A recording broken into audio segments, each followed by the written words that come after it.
Gereja Katolik adalah institusi terbesar dan tertua di seluruh dunia. Tapi tahukah Anda, Gereja Katolik mengalami banyak tantangan dalam mempertahankan eksistensinya. Sampai-sampai Gereja Katolik dianalogikan sebagai kapal besar yang sedang mengarungi samudra luas. Mau tahu apa saja tantangan yang dihadapi oleh Gereja Katolik? Ikuti videonya.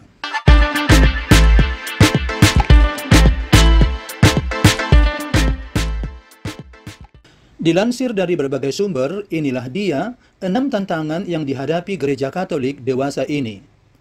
Bila tantangan ini tidak bisa ditangani dengan baik, dikhawatirkan Gereja Katolik akan tenggelam, seperti kapal tenggelam di samudra tanpa bisa diselamatkan. Tantangan pertama, perkembangan teknologi. Perkembangan teknologi telah memberi kemudahan kepada umat manusia, termasuk umat Katolik. Misalnya, teknologi informasi dapat memperluas akses informasi bagi umat. Namun, perkembangan teknologi ini juga memberi dampak negatif. Perkembangan teknologi mempengaruhi pola pikir dan gaya hidup umat Katolik. Pola pikir dan gaya hidup yang berubah ini kemudian mempengaruhi cara beriman dan berinteraksi dengan gereja. Misalnya, pola pikir relativisme dan gaya hidup hedonisme telah menyebabkan umat semakin menjauh dari gereja.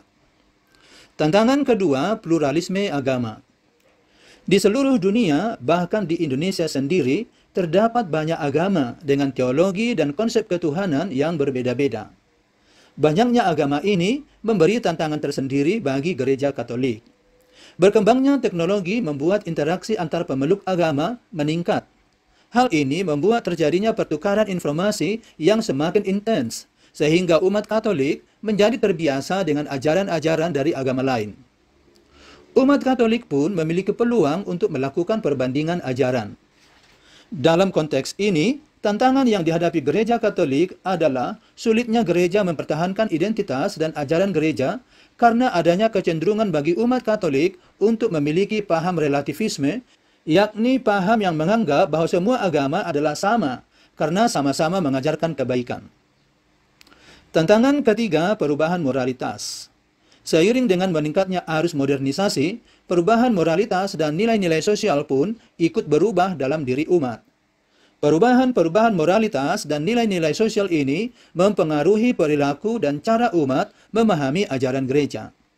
Misalnya, ada umat yang berpikiran bahwa larangan gereja untuk mempraktekkan pembatasan kelahiran dengan menggunakan alat-alat kontrasepsi adalah nilai-nilai tradisional yang harus ditinggalkan karena tidak sesuai lagi dengan tuntutan zaman. Zaman dewasa ini menuntut manusia untuk menerapkan konsep keluarga kecil sebagai keluarga bahagia. Oleh sebab itu, banyak keluarga, termasuk keluarga Katolik, yang melakukan pembatasan kelahiran. Padahal praktek ini bertentangan dengan ajaran Katolik. Tantangan keempat, individualisme. Individualisme adalah sebuah paham yang lebih menekankan kepentingan individual ketimbang kepentingan bersama. Artinya, dalam bersosialisasi, kepentingan individu didahulukan daripada kepentingan bersama. Dengan kata lain, kepentingan individu berada di atas kepentingan bersama.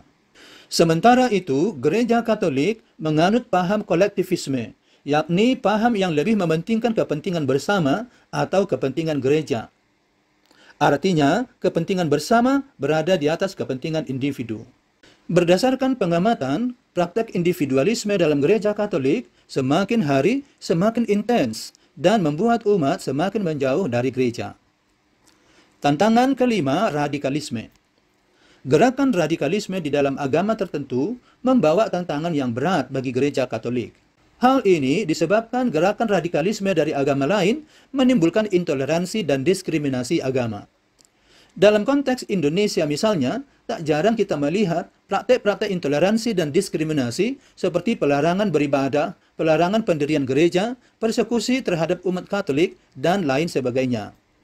Baru-baru ini saja, misalnya di Tangerang, terjadi pelarangan oleh warga setempat bagi sejumlah mahasiswa untuk melakukan ibadah doa rosario bersama di sebuah rumah kos mahasiswa. Adanya praktek intoleransi dan diskriminasi terhadap Gereja Katolik telah membuat Gereja Katolik tidak maksimal menjalankan misi persaudaraan dan perdamaiannya. Tantangan keenam, propaganda anti-Katolik. Meskipun Gereja Katolik senantiasa mengajarkan kebaikan, namun berbagai pihak menunjukkan ketidaksenangannya. Misalnya, ada pihak-pihak yang melancarkan propaganda yang mengatakan bahwa Katolik itu tersesat, penyembah berhala, penjual surat indulgensi, dan sebagainya. Propaganda semacam ini membuat umat Katolik tidak nyaman dengan identitas kekatolikannya. Bila hal ini dibiarkan, umat Katolik dapat memiliki penilaian yang salah terhadap gereja. Lalu, apa yang harus dilakukan oleh gereja Katolik untuk menyikapi dan mengatasi tantangan ini? Ada beberapa cara yang bisa dilakukan. Misalnya, untuk menyikapi perkembangan teknologi, gereja Katolik dapat melakukan adaptasi selektif. Adaptasi selektif artinya gereja dan umat memilih, memanfaatkan, dan menggunakan teknologi secara bijaksana sesuai dengan ajaran gereja. Dengan demikian, gereja dapat mempertahankan jati dirinya dan dapat terhindar dari dampak negatif dari teknologi itu sendiri. Melakukan dialog antar agama juga merupakan salah satu cara yang efektif, khususnya untuk mengatasi stigma negatif Katolik dari umat agama lain.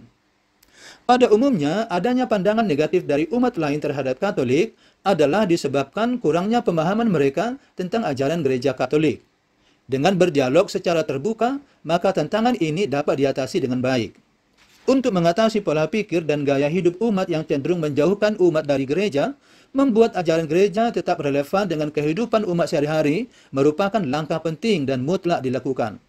Pertanyaannya adalah, bagaimana membuat gereja tetap relevan bagi kehidupan umat? Jawabnya sederhana. Agar gereja tetap relevan, gereja perlu melakukan penyesuaian dalam berbagai konteks, seperti konteks sosial, politik, dan budaya. Baiklah pemirsa, demikian diskusi kita kali ini. Silakan like, share, komen, dan subscribe. Jangan lupa untuk mengaktifkan lonceng notifikasinya.